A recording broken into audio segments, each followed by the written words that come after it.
जैसे तुम्हारा CBSE board का पेपर पूरे इंटायर सिलेबस का होगा, तो मानकर चलते हैं हम लोग पूरे 80 मार्क्स का वेटेज होगा, क्योंकि 80 मार्क्स में इस चैप्टर का वेटेज जो है 3 to 4 मार्क्स का वेटेज, ठीक है। और चैप्टर 1 का वेटेज 6 मार्क्स का, ठीक है। जब जैसा पहले पैटर्न चला गया उसके अकॉर्डिंगली पूरे 80 मार्क्स का, अगर अब एनुअल पेपर 80 मार्क्स का होता है तब। अब तो फिर लॉकडाउन मेरे ख्याल से, अब शुरुआत तो हो ही गया फिर। हम लोग को कितना भी अब लॉकडाउन कर लेना, ऑफलाइन बंद नहीं करेंगे, है ना। ऑफलाइन आते रहेंगे बिल्कुल, क्या जी। हाँ, ऑफलाइन ज्यादा समझ में नहीं, तुम लोग के सबके घर आ जाऊंगा मैं हफ्ते के एक दिन चलो। हाँ चलो, अब आ जाओ पॉलिनोमियल्स। देखो पॉलिनोमियल्स क्या है, लिख लो। एक अल्जाब्रिक एक्सप्रेशन है, नोट करते रहो। Algebraic expression in which power powers on variables are non-negative integer। अगर नॉन नेगेटिव इंटीजर्स नहीं समझ में आए ना, तो बेटा एक काम करना, इसको साधारण तरीके से समझने का तरीका है होल नंबर्स। यानी कि पॉलिनोमियल्स क्या हो गया, एक अलजेब्रिक एक्सप्रेशन है जिसमें वेरिएबल्स के पावर क्या होंगे, होल नंबर्स होंगे, है ना। होल नंबर्स मतलब क्या हो गया बेटा, 0 1 2 3 4 नेचुरल नंबर के कलेक्शन में अगर हम 0 को डाल दें तो कलेक्शन क्या बन जाएगा, होल नंबर का कलेक्शन बन जाएगा, ठीक है। और अलजेब्रिक एक्सप्रेशन तो आप लोग को समझ में आ रहा होगा मेरे ख्याल से, फिर भी मैं बता दे रहा हूं। मैं मानकर चलता हूं कि आपको नहीं आता है अलजेब्रिक एक्सप्रेशन। जैसे मान लो कि मैंने लिखा कि 3x+2, यह एक अलजेब्रिक एक्सप्रेशन, क्योंकि यहां पर कांस्टेंट है, वेरिएबल है, साइन ऑफ ऑपरेशन है, तो जहां पर होंगे उस एक्सप्रेशन को क्या बोलेंगे हम, अलजेब्रिक एक्सप्रेशन। यानी कि पॉलिनोमियल भी क्या है, एक अलजेब्रिक एक्सप्रेशन है, जिसमें क्या होगा बोलो, वेरिएबल का पावर क्या होगा बोलो, नॉन नेगेटिव इंटीजर होगा, यानी कि वो क्या होंगे, होल नंबर्स होंगे। ऐसे एक्सप्रेशन को हम क्या कहेंगे, पॉलिनोमियल्स कहेंगे। जैसे अगर मैं पूछूं कि 3x² + 5x + 6, मैं पूछूं ये पॉलिनोमियल होगा, तो आप कहोगे यस सर ये पॉलिनोमियल होगा। मैंने पूछा क्यों पॉलिनोमियल होगा, तो आपने कहा कि सर यहां पर वेरिएबल के जो पावर है, एक में 2 है, एक में 1 है, ये होल नंबर्स हैं, इसलिए एक्सप्रेशन पॉलिनोमियल कहा जाता है।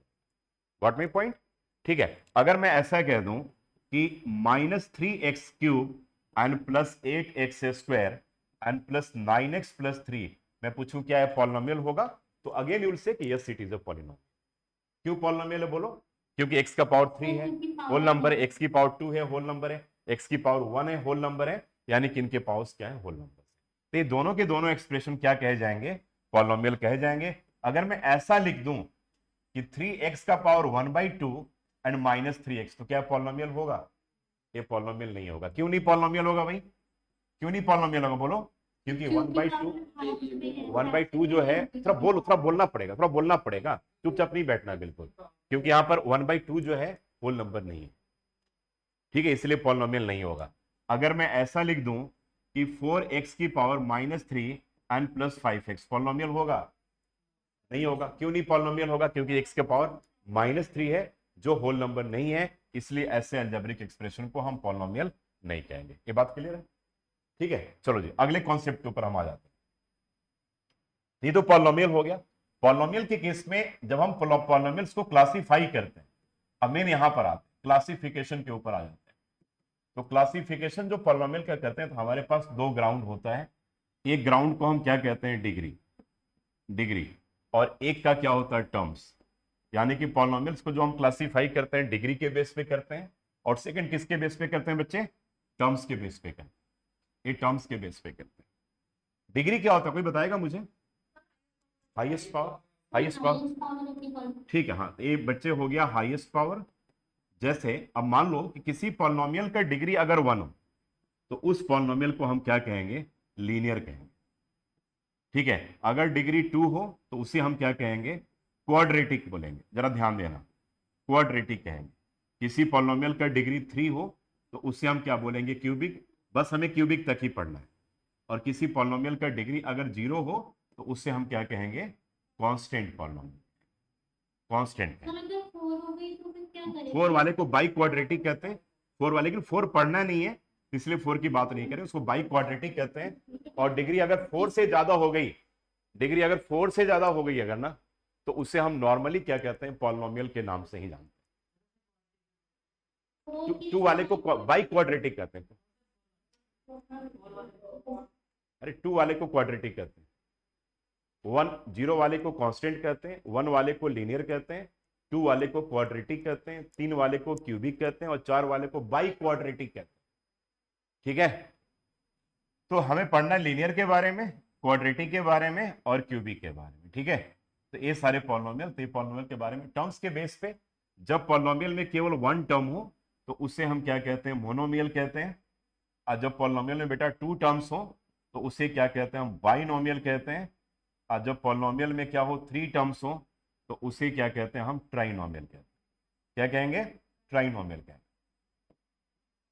तो 1 टर्म्स, 2 टर्म्स और 3 टर्म्स के बेस पे, 1 टर्म मोनोमियल, 2 टर्म्स को बाइनोमियल एंड 3 टर्म्स को हम क्या कहते हैं, ट्राइनोमियल्स कहते हैं। क्लियर है यहां तक बात? ठीक है, तो चलो ये तो नॉर्मल आपके पास क्लासिफिकेशन। बोला तो कि 4 टर्म्स को बाई क्वाड्रेटिक कहेंगे।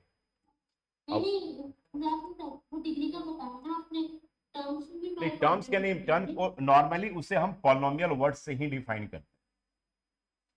ठीक है, और टर्म्स की जरूरत हमें है भी नहीं, हमें जो जरूरत है याद रखना है कि लीनियर, क्वाड्रेटिक और क्यूबिक, बस 3 चीज आप जान करके चलो। बाकी उसके बाद वाले को ओवरऑल आप पॉलिनोमियल्स के नाम से ही आप पढ़ो। ठीक है, तो अब लीनियर हो गया, क्वाड्रेटिक हो गया और क्या हो गया, क्यूबिक हो गया। तो ये बेसिक कॉन्सेप्ट हो गया। चलो अब मान लो कि लीनियर पॉलिनोमियल से मैं स्टार्ट करता हूं। अब हम लोग क्लास 10th में आ रहे हैं, तो अगर मैंने कहा कि लीनियर पॉलिनोमियल, तो लीनियर पॉलिनोमियल का कुछ आप लोग एग्जांपल बताओगे क्या? एक एक करके बोलना, सारे नहीं बोलना, मैं जिससे पूछूंगा बताएगा। लीनियर पॉलिनोमियल्स का अगर मैं कुछ एग्जांपल पूछूं आप लोग से तो क्या क्या बोल सकते हो? एक एक करके बोलो, आप बोलो। चलो भाई, एक ने बच्चे ने बताया कि x+1। ठीक है, कोई और बताओ। अब मैंने कहा अच्छा, अब तुम लोग रेडी रेड 2x+4। अच्छा कोई और बोलो भाई, अब बोलेगा वो 3x+2। हाँ अच्छा, इसमें थोड़ा ज्यादा दिमाग लगाएंगे। और बोलो कुछ। अरे ऐसा क्यों नहीं बोल पा रहे हो? x मैंने +1+2 बोलना जरूरी है क्या? x लीनियर नहीं है क्या? x लीनियर है कि नहीं है बताओ ना। x भी लीनियर है, 1 डिग्री तो है, तो x लीनियर है कि नहीं है? ठीक है, यानी कि अब जो पॉलिनोमियल्स तुम लिख रहे हो ना लीनियर, उसमें तुम चेक करना कि उस पॉलिनोमियल में जो मैक्सिमम नंबर ऑफ टर्म्स होंगे इन सेम वेरिएबल, देखो जरा क्या लिख रहा हूं, इन सेम वेरिएबल, वेरिएबल अलग नहीं लेकर चलेंगे, दैट विल बी क्या होगा, 2 होगा। बताओ, तुम कुछ भी सोच करके देखो, तुम कुछ भी सोच करके देखो, 1 वेरिएबल में अगर आप लीनियर पॉलिनोमियल लिखते हो तो maximum number of terms will be 2। आप सोच करके देखो ना, कुछ अगर लगता है कॉन्ट्राडिक्टरी हो रहा है, you can ask your question.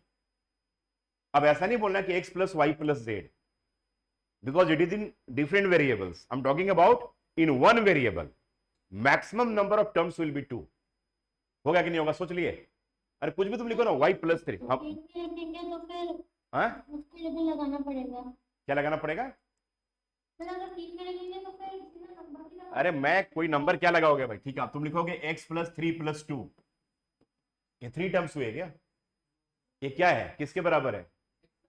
ये तो x + 5 ही है ना, तो हम ऐसा नहीं काम करेंगे ना, लाइक टर्म्स तो ऐड हो जाएंगे।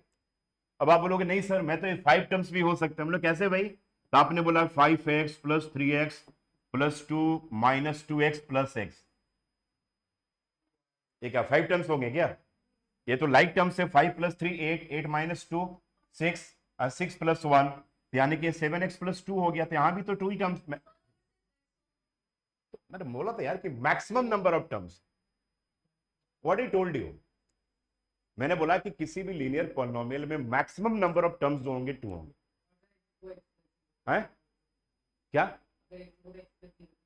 नहीं, उसको लिखने की जरूरत नहीं, मैं तो ये कह रहा हूं कि मैक्सिमम टर्म्स जो होंगे वो 2 होंगे। अब बात समझ में आ गया?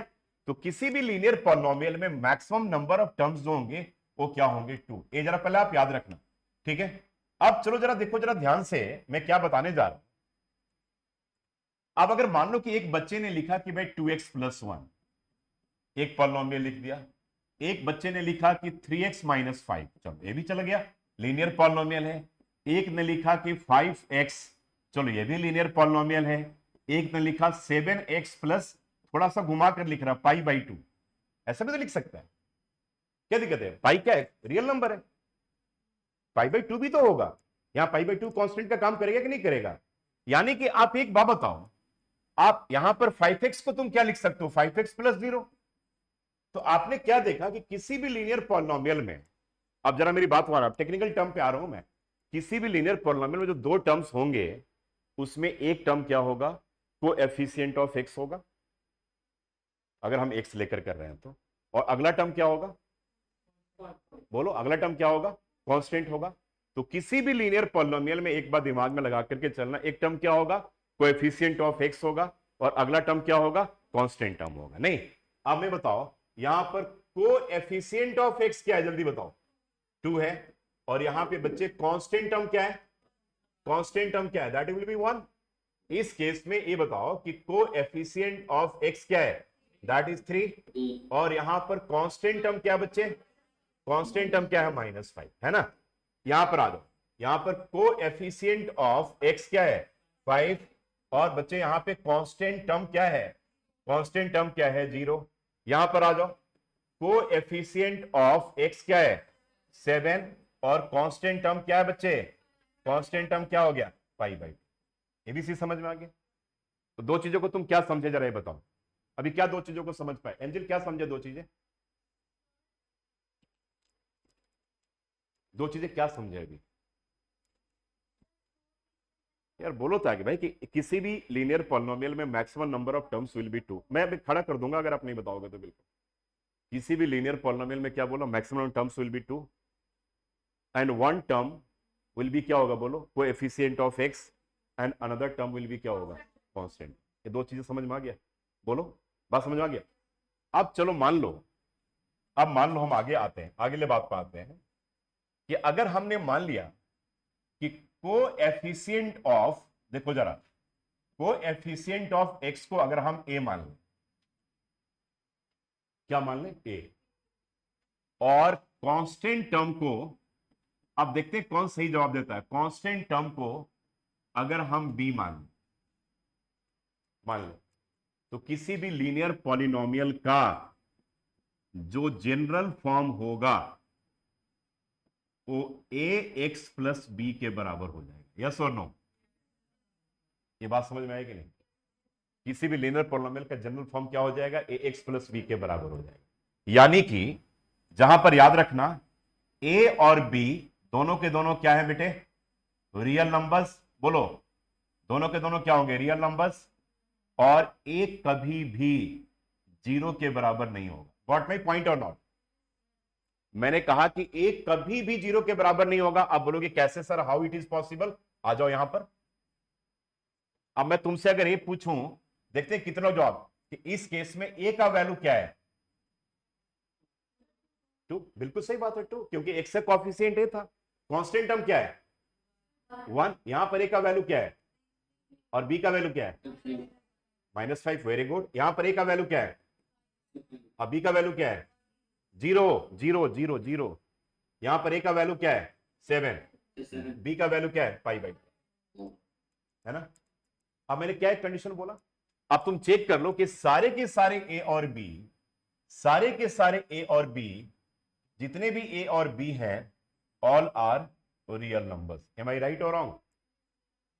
a and b all are क्या है? रियल नंबर्स हैं कि नहीं? बताओ। और मैं कहता हूं कि a 0 के इक्वल नहीं होगा।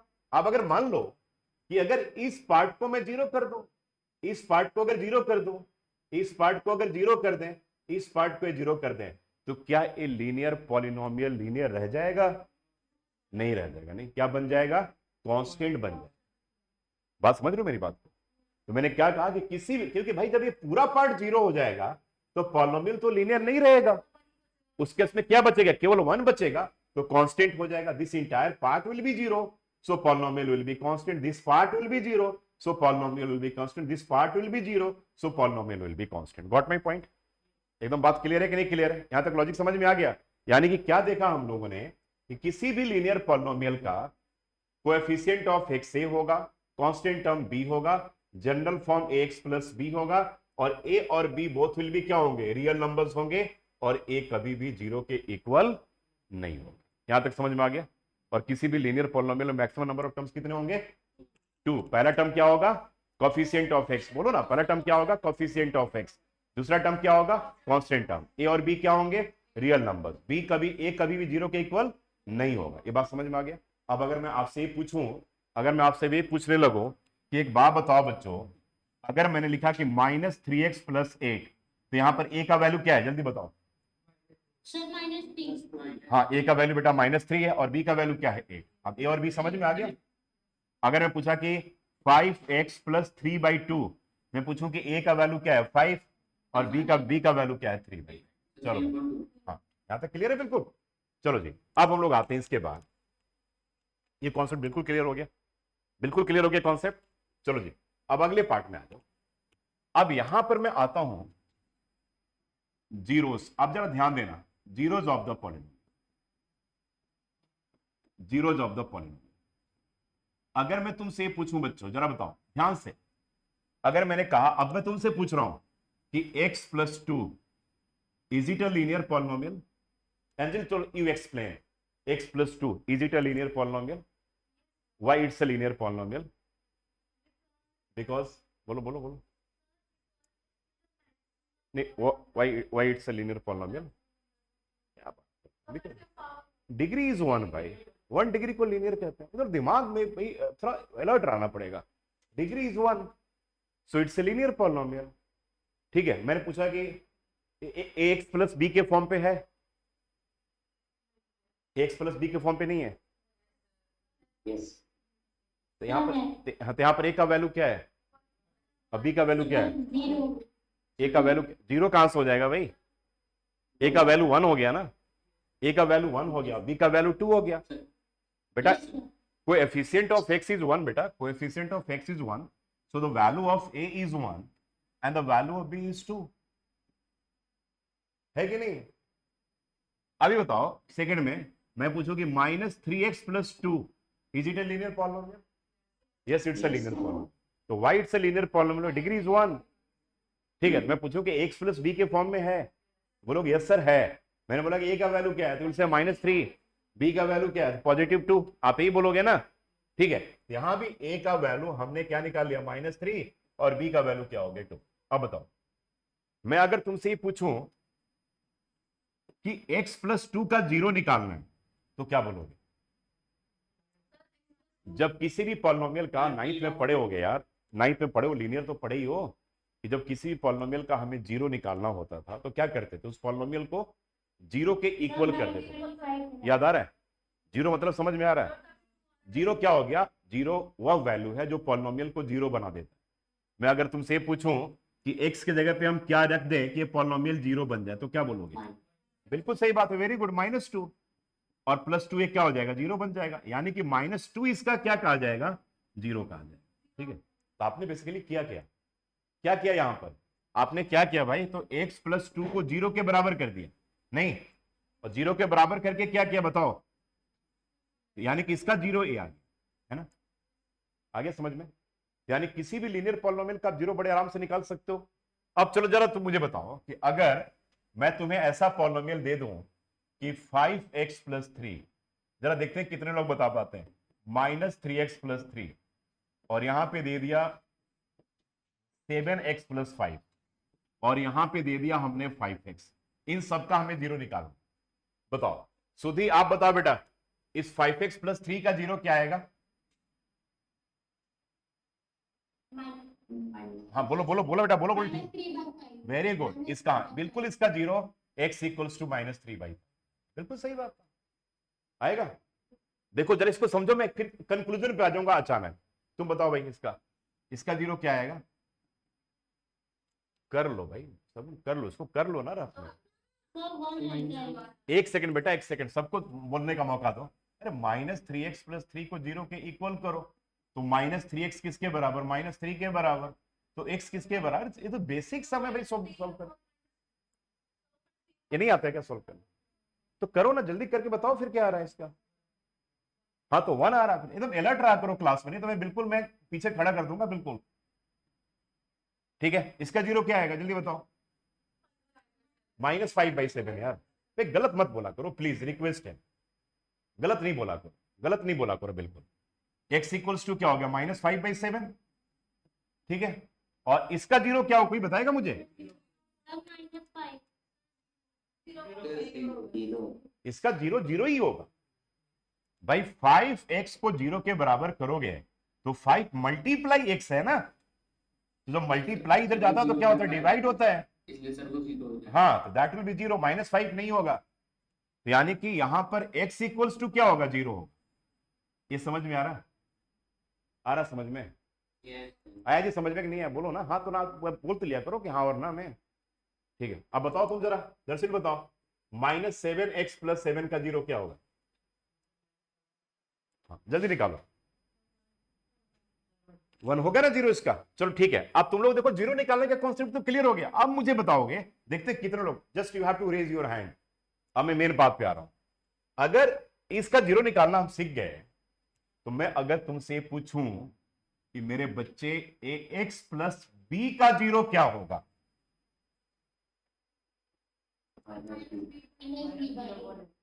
बोलो।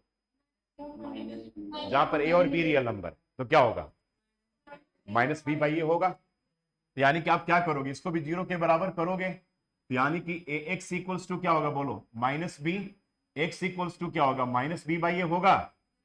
यानी कि यह बात क्या दर्शाता है, क्या एक्सप्लेन करता है, कि किसी भी लीनियर पॉलिनोमियल का, अब जरा सुन लो, यहीं से रिलेशन स्टार्ट होता है बिल्कुल, किसी भी लीनियर पॉलिनोमियल का जो जीरो होगा, जीरो मतलब x का वह वैल्यू जो पॉलिनोमियल को जीरो बना देता है, किसी भी लीनियर पॉलिनोमियल का जो जीरो होगा, that will be always equal to क्या, -b/a, जहां पर b क्या है, कांस्टेंट टर्म, a क्या है, हाँ, यानी कि किसी भी लीनियर पॉलिनोमियल का जो जीरो होगा, वो माइनस लिख लो, माइनस कांस्टेंट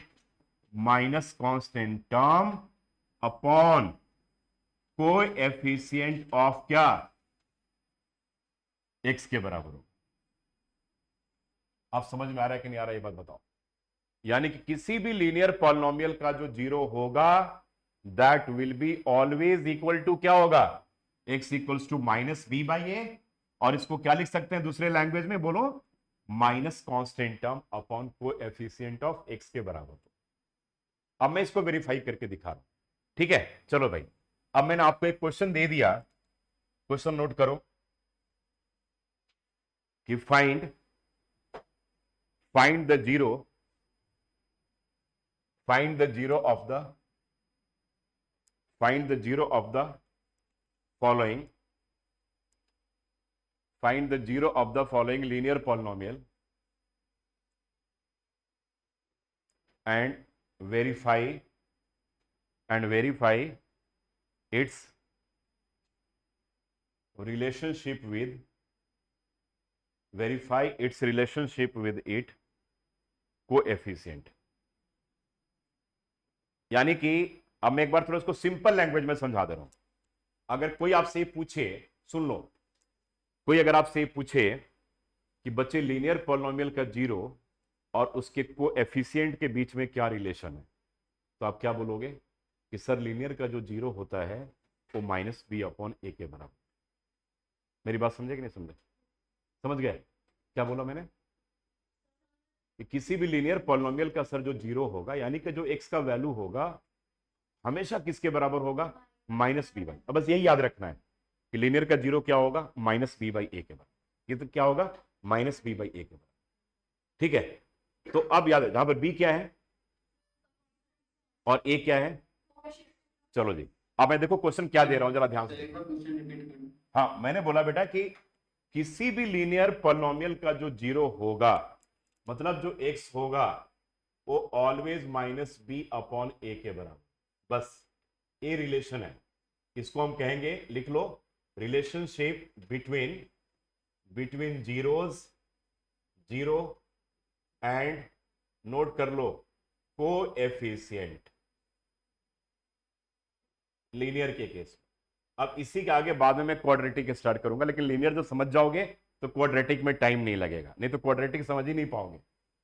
मैंने क्या बोला, किसी भी लीनियर पॉलिनोमियल का जो जीरो होगा, क्या बोला बोलो, जो जीरो होगा किसके इक्वल होगा, माइनस बी अपॉन ए के बराबर। आप बोलोगे कैसे निकाला, तो भाई आपने जीरो निकाला, लीनियर का जनरल फॉर्म क्या था, एक्स प्लस बी, जीरो के बराबर, तो एक्स किसके बराबर, माइनस बी के बराबर, तो एक्स किसके बराबर, माइनस बी अपॉन ए। अब मेरी बात समझे कि नहीं समझे बच्चे। तो किसी भी लीनियर पॉलिनोमियल का जो जीरो होगा वो किसके इक्वल होगा भाई, किसके इक्वल होगा, minus B by A. B क्या है, कांस्टेंट टर्म, ए क्या है, ये याद रखना। अब इसको मैं रिलेशनशिप को वेरीफाई करके दिखा रहा हूं, जरा देखो।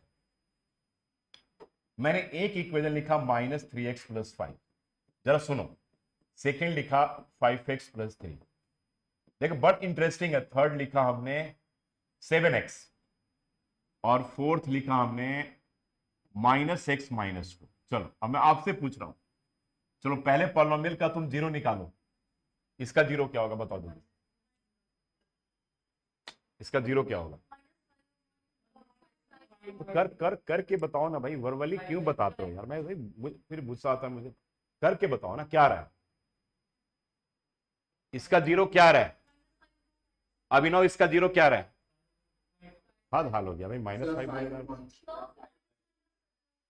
-5 -3 काटोगे नहीं, तो 5/3 बोलो ना, -5 -3 क्यों बोल रहे हो, 5/3 होगा। जब बेटा इसका जीरो निकालोगे तो क्या करोगे यार, ये तो बहुत छोटे क्लास की चीज है भाई, जीरो के इक्वल करोगे, तो -3x -5 के इक्वल हो गया, यानी कि माइनस माइनस कट गया, x क्या होगा बोलो, 5। चलो जी अब बताओ, यानी कि इस पॉलिनोमियल के जीरो क्या आया, बोलो ना, अरे बोलो थोड़ा आवाज में, क्या आया, और ये किसके बराबर आना चाहिए, माइनस बी बाई ए के बराबर, यही तो रिलेशनशिप है। तो एक काम करते हैं, आप मुझे बताओ यहां पर ए का वैल्यू क्या है, कौन बताएगा, क्या यार तुम लोग यार इतना टाइम, भाई सही भाई, इतना ए का वैल्यू -3 नहीं है, इतना टाइम क्यों लगा रहे हो भाई, और बी का वैल्यू क्या है 5। अभी जीरो निकाल लिया, अभी जीरो किसके बराबर आना चाहिए जल्दी बताओ, माइनस बी बाई ए, तो माइनस के जगह माइनस बी का वैल्यू क्या है यहां पर, अरे बी का वैल्यू क्या है यार 5, और ए का वैल्यू क्या है, कट गया, किसके बराबर आया, यानी कि माइनस बी बाई ए किसके बराबर आ गया। लो भाई देखो वेरीफाई कर दिया कि नहीं, कि जो जीरो आएगा वही माइनस बी बाई ए आएगा। गॉट माई पॉइंट और नॉट, नहीं समझा बाकी बात, अरे तुम्हारा जीरो क्या आया था, तो एक माइनस बी बाई ए क्या आ रहा है, तो हम क्या करें कि इसका जीरो किसके बराबर होना चाहिए, यही तो रिलेशनशिप तुम याद कर रहे हो, अभी तो कब से बता दिया कि रिलेशनशिप क्या है, क्या बताया यहां पर, तो पहले तुम जीरो निकाल लो, माइनस बी बाई ए भी निकाल करके चेक कर लो, दोनों बराबर आना चाहिए, तो मैं वही तो वेरीफाई कर रहा हूं यहां पर। चलो ना दूसरे क्वेश्चन को कर लो ना, 5x प्लस 3। चलो भाई अब तुम्हें बताओ 5x प्लस 3 का जीरो क्या आएगा जल्दी बताओ,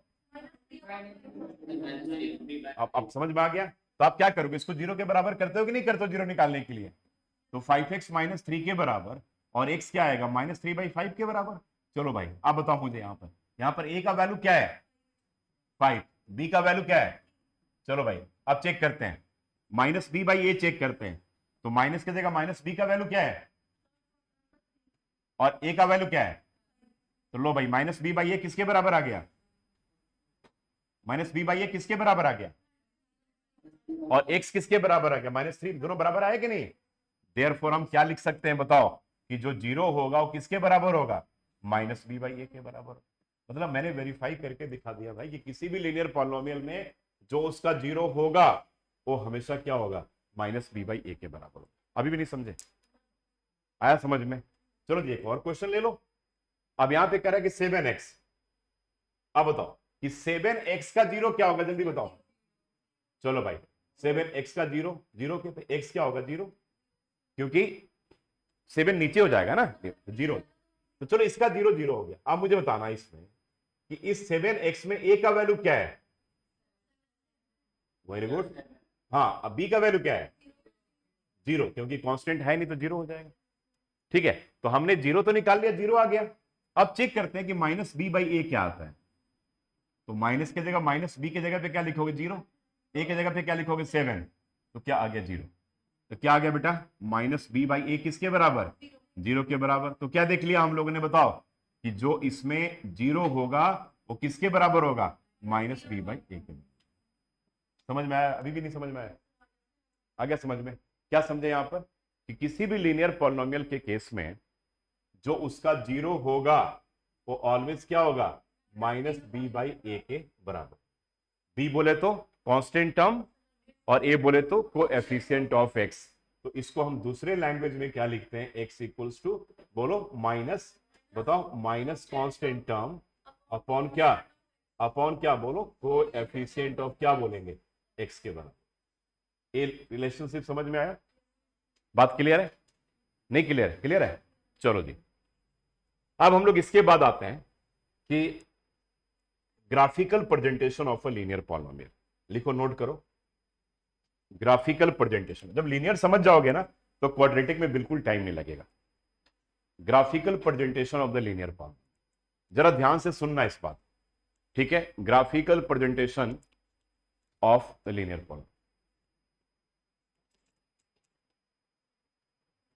अगर मान लो कि तुमसे मैं ये पूछूं कि x+2 का आपको ग्राफ ड्रॉ करना है तो क्या करोगे? कर सकते हो? कोई बताएगा मुझे? x+2 का अगर हमें ग्राफ ड्रॉ करना, कोई बताएगा? कुछ बोलो, कुछ बोलो, कुछ भी है, जो भी आइडिया बोलो यार। तो x+2 इक्वल्स टू 0 करोगे तो x इक्वल्स टू क्या करोगे? -2। देखो, x इक्वल्स टू -2 का मतलब क्या हो गया? जरा ध्यान से मेरी बात को सुन लो। ये तुमको बुक में नहीं मिलेगा, मैं तुमको समझा दे रहा हूं, सुनो मेरी बात।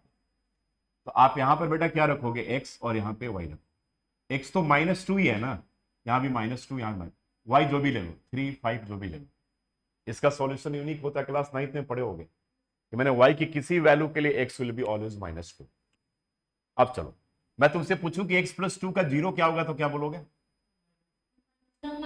-2 बोलोगे कि नहीं बोलोगे? बताओ, x+2 का 0 क्या होगा? तो -2 होगा। अब जरा इसका ग्राफ अगर हम ड्रॉ करें, प्लॉट करें, जरा देखो ध्यान से, मैं क्या बना, एक ग्राफ बना दो।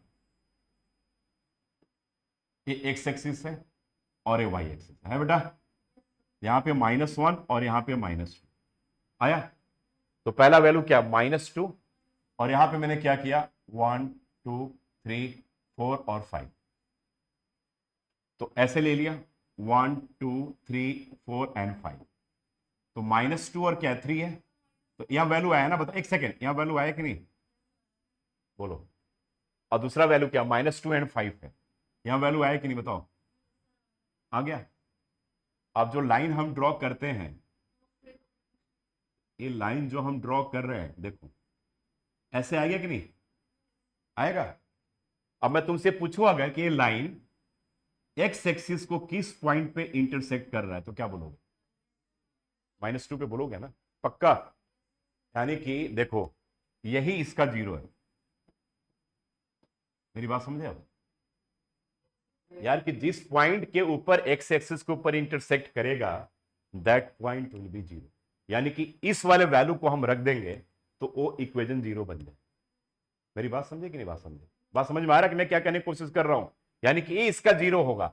जैसे आपने मान लो, अगर मैं तुमसे पूछूं कि x -5 इक्वल्स टू 0, x -5 का 0 क्या होगा तो क्या बोलोगे?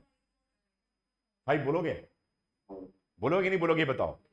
तो अगर तुमसे पूछोगे, बताओ, जब ग्राफ ड्रॉ करोगे तो एक्स एक्सिस के किस, हाँ एक सेकंड बेटा, जब ग्राफ ड्रॉ करोगे तो मैं पूछूं कि एक्स एक्सिस के किस पॉइंट पे लाइन इंटरसेक्ट करेगा तो क्या बोलोगे?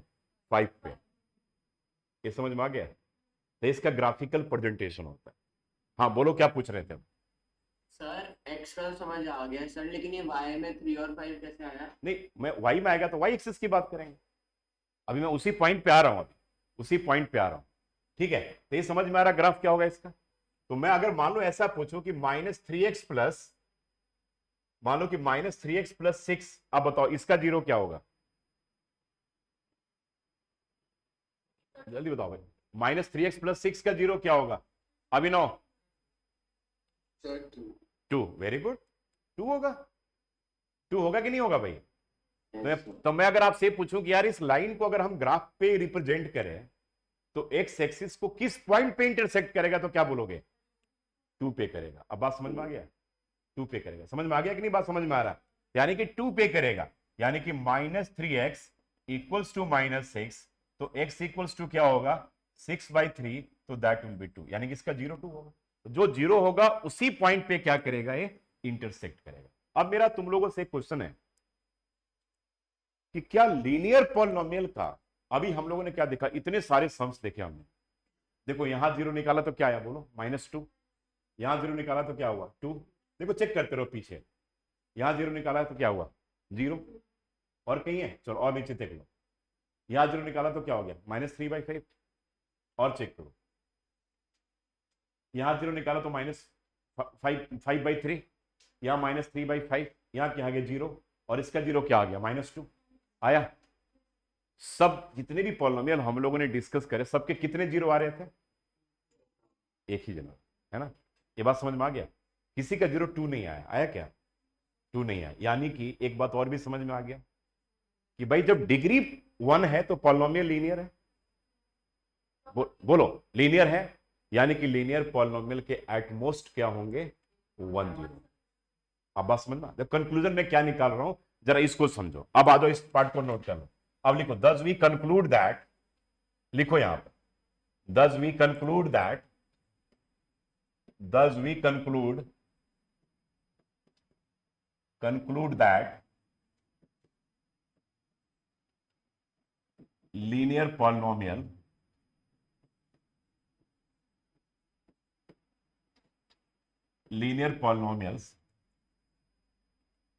have, सुनना जरा ध्यान से, at most 1 0। अब आप ये पूछोगे कि सर ये वर्ड आप क्यों यूज कर रहे हो, मैं इसके ऊपर भी एक्सप्लेन करूं। at most 1 0, ठीक है, ये हो गया। और लीनियर पॉलिनोमियल का डिग्री क्या होगा बेटा?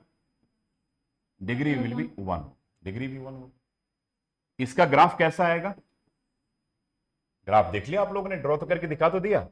दैट विल बी ऑलवेज क्या होगा बेटा बताओ? स्ट्रेट लाइन में, स्ट्रेट लाइन में आएगा बोलो। तो एक तो एटमोस्ट 1 0 होगा, डिग्री इसका 1 होगा, स्ट्रेट लाइन होगा।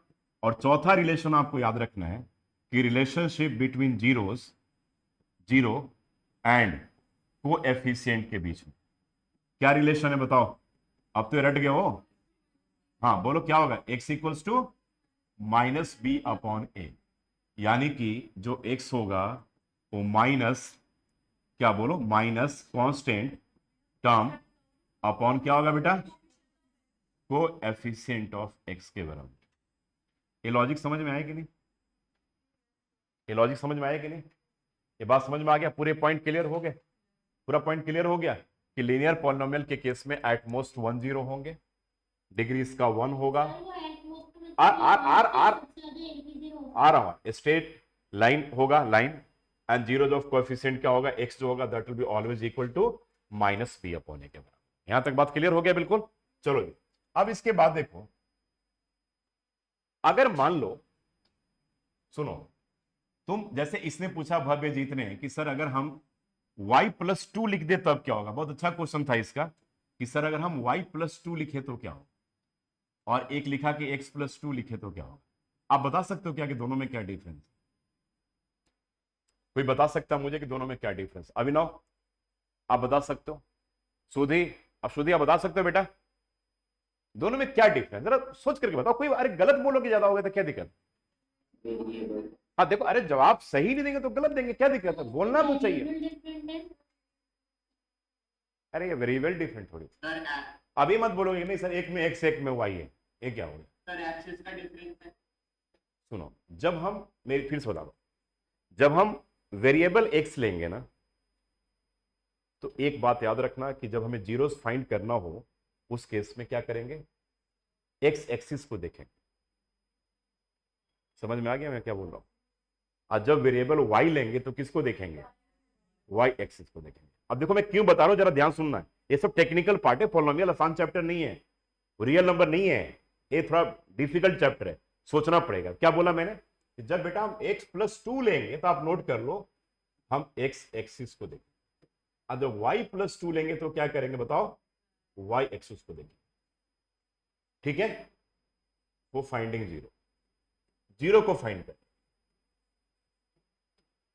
माने विद ग्राफिकल प्रेजेंटेशन में था, ग्राफिकली प्रेजेंट करना। अब इसका मतलब क्या हो गया, जरा ध्यान से मेरी बात को सुनना बेटा। अब सुनो, मैंने अगर ऐसा कहा कि y = p ऑफ x का ग्राफ दे रखा, p ऑफ x का मतलब समझ में आया कि नहीं आप लोगों को? नहीं समझ में आया होगा, मैं समझा दे रहा हूं। y = p ऑफ x का मतलब क्या हो गया बताओ, कि पॉलिनोमियल जो है वो x के टर्म्स में, यानी ऐसा है ना। अब जब मैं लिख दूं कि x = p ऑफ y का ग्राफ है, तो यहां पे क्या समझोगे, बोलो बोलो ना, पॉलिनोमियल y के टर्म्स में, मान लो y+3 y-2 y+3/2।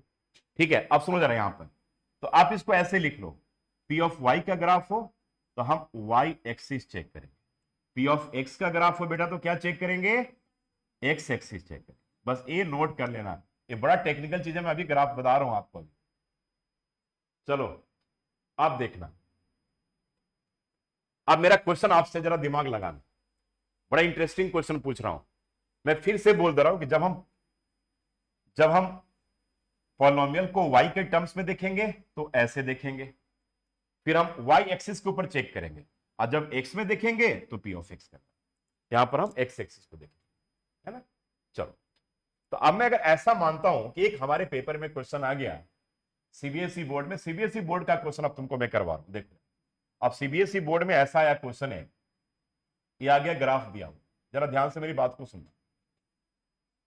चलो, ये ऐसे ग्राफ हो गया, एक ग्राफ नंबर 1 है, ठीक है, और साथ में एक ग्राफ और दे रखा, मान लो मैंने एक और ड्रॉ कर दिया, ये आपके पास एक ग्राफ है जहां पर x एक्सिस है और ये y एक्सिस है, यहां पर x है और यहां पे y है, ये ओरिजिन हो गया और ये ओरिजिन।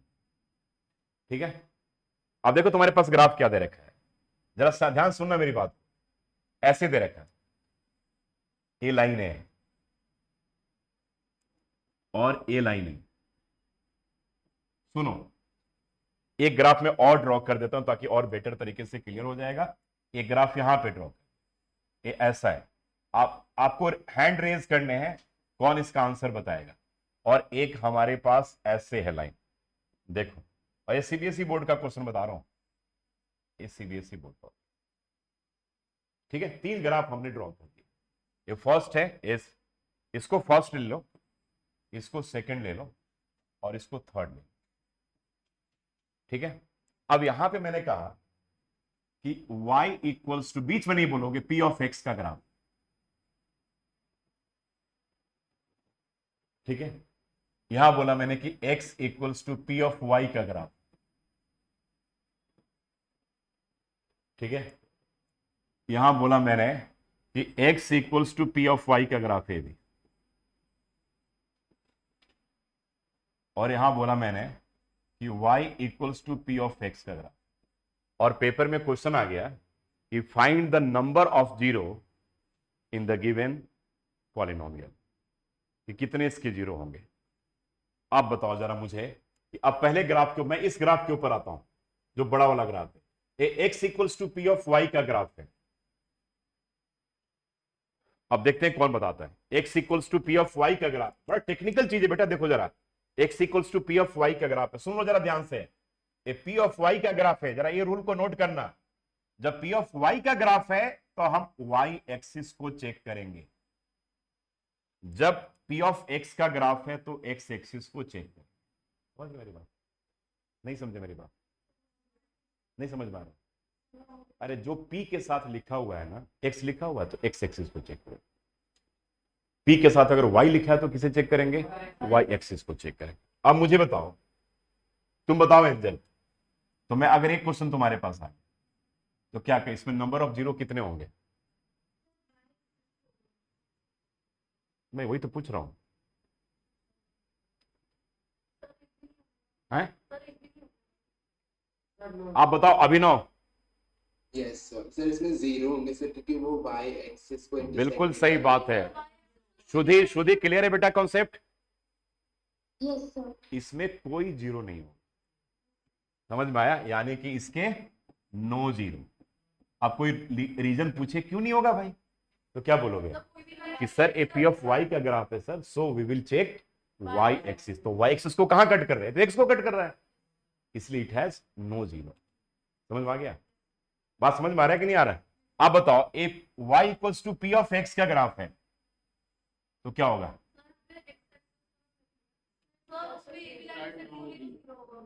इसका जीरो होगा कोई? कहां कर रहे एक्स को कट यार, बताओ ना। नो जीरो बोलो ना, नो जीरो। जीरो नहीं बोलना है, नो जीरो। इसके कोई जीरो नहीं होंगे। यहां पे क्या बोलोगे बेटा? No zero. समझ में आ रहा है कि नहीं आ रहा है बताओ? अब बताओ a x equals to P of Y का ग्राफ है, कितने होंगे? ए 1 0। एक ही पॉइंट पे कट कर रहा है कि नहीं? So it has 1 0। आप समझ में आया बात आप लोगों को? तो दिस इज कॉल्ड ग्राफिकल। अब क्या देखा आप लोगों ने? यहां पे क्या ऑब्जर्व किया? यार लीनियर पॉलिनोमियल में जीरो होगा भी, और ऐसा भी ग्राफ होगा जिसके जीरो नहीं होंगे। दैट मीन्स कि यही कारण था कि मैंने जो यहां पर वर्ड लिखा था, क्या लिखा था? At most. ये जीरो नहीं भी हो सकते हैं। समझ में आया कॉन्सेप्ट? इतना कोई नहीं एनर्जी लगाएगा तुम्हारे साथ इस चैप्टर में। अब तक तो हम आधा कंप्लीट कर लिए रहते हैं। मैं तुमको बेसिक चीजें, फाउंडेशन, क्योंकि बोर्ड के एग्जाम देने जा रहा हूं तो कुछ भी पूछा जा सकता है, एनीथिंग कैन बी आस्क्ड। तो मैंने क्या देखा कि इसीलिए हमने यहां पर वर्ड एट मोस्ट लगाया, यानी कि यार जीरो नहीं भी हो सकता है, अधिक से अधिक एक होगा लेकिन जीरो नहीं भी हो सकता है। और वो मैंने एग्जाम्पल के थ्रू आपको प्रॉपर तरीके से ये एक्सप्लेन करके बता दिया। अब अगर मान लो ऐसा दिया होगा ग्राफ, चलो अब बताओ, तुम फटाफट बता दोगे। और ए अब मतलब कितने जीरो होंगे? तुम क्या मुझसे पूछोगे? नहीं sir your question is incomplete. पूछोगे मेरे? क्या बोलोगे मुझसे कि नहीं सर आपका क्वेश्चन है? मैंने पूछा कितने जीरो, हमारे दिमाग में फटाफट जाता है यार सीधा एक्स एक्सिस देख ले। ऐसा थोड़ी है, वाई के साथ भी तो लीनियर इक्वेशन होता है। तो आप क्या बोलोगे कि नहीं sir your question is incomplete. समझे मेरी बात? तो आप क्या बोलेंगे बताओ? क्या आप सर बताओ तो सर क्वेश्चन बताओ। तो मैंने बोला कि y equals to P of X है। आप बताओ 1। आप समझ में आए? बात क्लियर हुआ कि नहीं हुआ? क्लियर बताओ आप। चलो ठीक है, यहां तक क्लियर है कॉन्सेप्ट। अब इसके बाद मान लो जैसे हमने लीनियर का ग्राफ ड्रॉ किया, तो लीनियर के केस में ग्राफ कैसा था? स्ट्रेट लाइन था। अब जब तुम वही क्वाड्रेटिक, यानी कि अगर हम क्वाड्रेटिक पॉलिनोमियल, मैं बस यहीं तक ही बताऊंगा कि अगर हम क्वाड्रेटिक पॉलिनोमियल की बात करें और क्वाड्रेटिक पॉलिनोमियल का जब हम ग्राफ ड्रॉ करेंगे, अभी इसके बारे में कुछ बता नहीं रहा हूं मैं अभी आपको, मैं एक समझा दे रहा हूं। क्वाड्रेटिक पॉलिनोमियल का जब ग्राफ ड्रॉ करेंगे ना, कोई भी मान लो क्वाड्रेटिक पॉलिनोमियल लिखते हो तो उसका जो ग्राफ आएगा वो याद रखना ऐसे आता है, यू अप, यू ऊपर की तरफ खुलता हुआ आएगा, ठीक है? या इसको क्या कहते हैं हम? You down. यू डाउन का मतलब हो गया बेटा ए यू डाउन। और यू अप और यू डाउन को हम क्या कहते हैं? पाराबोला कहते हैं। बस ये याद रखना अभी, बस केवल यही आपको याद रखना बस। अब ज्यादा भी नहीं, ग्राफ नहीं अभी मैंने बताया। मैंने जब क्वाड्रेटिक का ग्राफ ड्रॉ करोगे तो कैसा आएगा? मैंने कह रहा जब क्वाड्रेटिक का ग्राफ ड्रॉ करोगे तो ऐसा लुक आएगा। अगर मैं आपसे पूछूं कि भाई x square minus 5x plus 6 ये क्वाड्रेटिक पॉलिनोमियल है कि नहीं? 2 डिग्री पॉलिनोमियल है। अगले क्लास में डिस्कस करेंगे। तो इसका जब ग्राफ ड्रॉ करेंगे ना हम लोग, तो ग्राफ कहीं ना कहीं ऐसा मिलता हुआ है। समझ में आ गया? तो आपको अब मान लो, अब मैंने यहां पे कहा और ग्राफ दे दिया कि y equals to P of X, बताओ तो इसके कितने जीरो होंगे? 2। अब आया बात समझ में? इसके 2 जीरो होंगे। कहां पे भाई? पी ऑफ एक्स बोला तो यहां पर क्या? ए और हाँ पी ऑफ एक्स आ गया ना। एक्स देखो यहां पे कितने जीरो होंगे? यहां भी मैंने वही लिख दिया कि y equals to P of X, तो क्या दिखेंगे बेटा बताओ?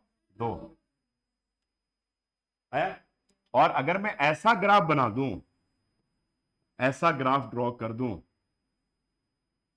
ऐसा, अब कितने जीरो होंगे?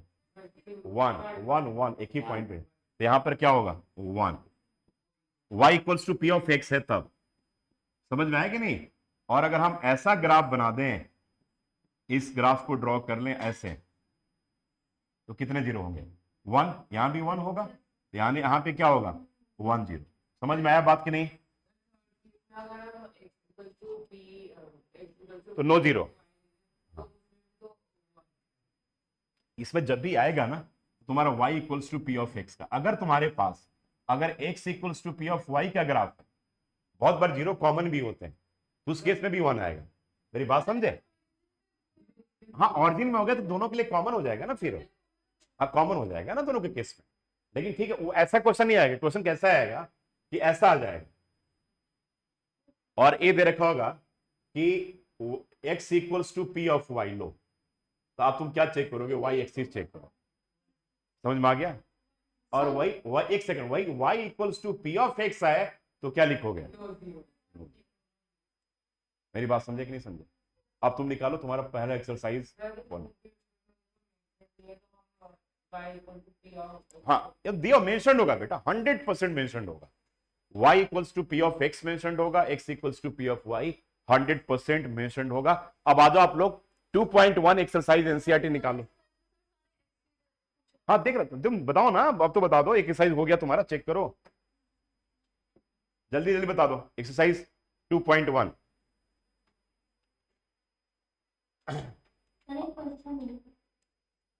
हाँ बोलो, क्वेश्चन बोलो। सर जैसे कि यहाँ पे आपने बताया कि अगर y इक्वल्स टू px आता है तो हम x एक्सिस को चेक करते हैं ना।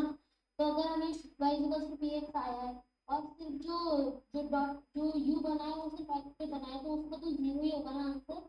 हाँ, जब x पे है ही नहीं, अगर x पे होगा जितने पॉइंट पे कट करेगा उतने जीरो होंगे। लेकिन y equals to P of x का ग्राफ हो, ग्राफ x पे कट ही नहीं कर रहा है तो उसके नो जीरो होंगे। और अगर y equals to x equals to P of y हो तो हम क्या करेंगे? y एक्सिस को। देखो सबका आंसर आ गया होगा तुम्हारा, सब कर लिए सारे? आप बताओ पहले का जीरो कितने हैं? y equals to P of x है तो पहले का नो जीरो, दूसरे का दूसरा का जो शेप है क्यूबिक पॉलिनोमियल का, अगले क्लास में डिस्कस करेंगे। तीसरे का 3, उसके बाद 2, उसके बाद 4, उसके बाद आया बात समझ में? बात समझ में आया कि नहीं? क्लियर हुआ कि नहीं? हम लोग यहां तक पूरा पॉलिनोमियल का एक एक्सरसाइज हम लोगों ने कंप्लीट भी आज कर लिया। पूरा कॉन्सेप्ट क्लियर हो गया अच्छे तरीके से? पक्का क्लियर हुआ कि नहीं? आप लोग बताओ बेटा। अभिनव क्लियर हो गया आपको? Yes sir. श्रुति आपको क्लियर हुआ? Yes sir. चलो ठीक है। पूरा देखो बेटा, मैथमेटिक्स में क्या है ना कि बिना कॉन्सेप्ट का आगे नहीं ट्रेन चढ़नी।